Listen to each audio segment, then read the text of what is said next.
Қайырлы күн достар, бүгін сіздермен супер рогалики рецептісімен бөліспекшімін. Видеоға лайк басып, каналыма тіркеліп қойыңыздар. Қамырына тек видеода көрсетілген сары майды ғана пайдалану керек, басқа сары майдан шықпайды. Бағасы қымбат емес, 220 теңге тұрады. Ұн мен сары майдан ғана қамыр илейміз. Иә, дұрыс естідіңіз. Тек ұн және сары май. Жұмыртқа ештеңе керек емес.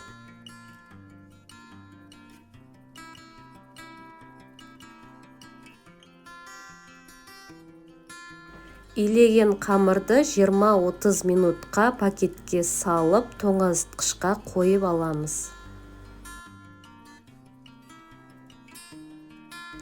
Дайын қамырды жайып, арасына салмасын салып, видеодағыдай ораймыз.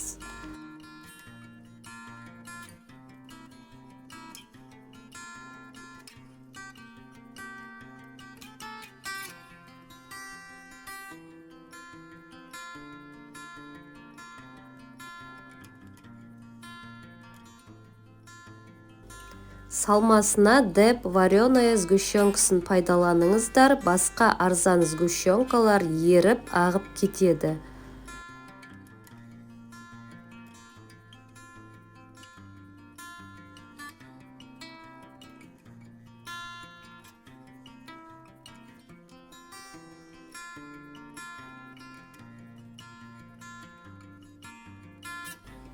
Беті қызарғанша 180 градус қызып тұрған пеште пісіреміз.